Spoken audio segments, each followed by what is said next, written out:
Hello everyone, I am Hani, an emotional mentor who provides love and connection for Oriental women. Welcome to my channel. How can we tell at a glance whether a man has a tendency to domestic violence? How to use psychological knowledge to identify potential dangerous personalities? I think this is a compulsory course for all female friends.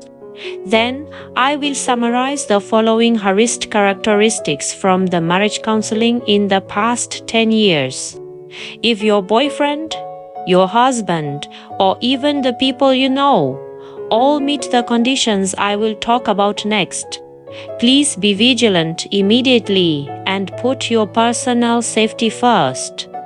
First of all, I think this point will subvert the cognition of many people.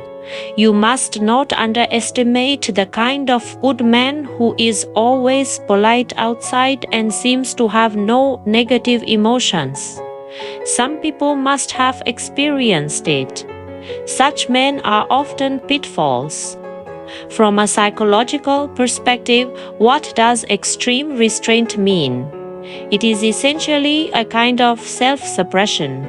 In a large number of cases, including a classic TV series called Don't Talk to Strangers, we found that many domestic violence men are honest, decent, and good men outside. So, if you find a man who seems to never have an outlet to vent his negative emotions, then it's over. Don't be deceived by appearances. In 9 out of 10 cases, you will be the outlet for venting. If you don't believe it, you can try it.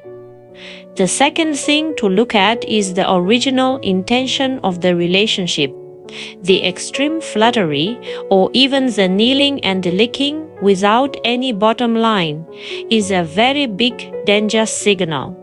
We have done a lot of case studies in the past. We found that those people with dangerous personalities, with extreme behaviors, whether men or women, such as NPD, in the early stage of the relationship, in order to gain trust as soon as possible and achieve his goals, they will pay regardless of the consequences and even do some things beyond common sense. For example, you just met me not long ago, and I came to wait for you today. I was rejected many times, but I still insisted. I could wait for you downstairs for 2 hours in the hot sun at noon. Especially those who lack love, young girls are particularly easy to be fooled. You will think that I am so loving and he cares about me, but you must pay attention. There must be something wrong when things are abnormal. He doesn't even love himself. How can he love you?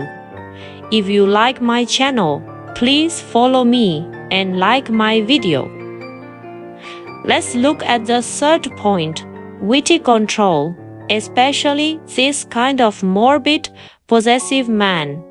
Because he will make you love him at the beginning, you must not think that this kind of man loves you. He is likely to have serious personality defects.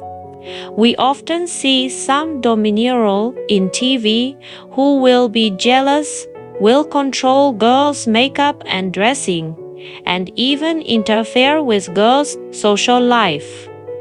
Many people think, wow, what a romantic domineering CEO. In fact, this is a huge misunderstanding. You can certainly treat appropriate jealousy as a kind of interest, but over-control is definitely a crisis because only in the eyes of psychopaths and people with personality disorders will they not regard you as a subject with alphabody and an object. So if he is happy today, okay, I can spoil you, but if you don't agree with me tomorrow, I can punish you, right? The fourth characteristic is the most obvious characteristic of this kind of domestic violence men. When you first discover it, you can cut it off as soon as possible. That is, extreme behavior, kneeling, slapping yourself, smashing the wall when quarreling, slapping the table, abusing animals, etc. What we found in a large number of cases is that most domestic violence men do not dare to take action right away. They will first use some subtle temptations to screen those soft-hearted women who can't bear to live. So a man kneels down at every turn, hurts himself at every turn, and even hurts himself. This is very scary. He is essentially a test of obedience. Do you understand? He is judging whether you will be controlled by him, and he can manipulate you in this extreme way. So at this point, I would like to remind all female friends again, everyone here, in marriage, whether a man loves you or not is really not that important, but whether he will hurt you is crucial to your second half of life or even your life safety. We will always have zero tolerance for domestic violence. If you need help, please remember that you are never alone. If my words resonate with you, please leave a message below. I would love to hear your thoughts. If you like my channel, don't forget to like and subscribe.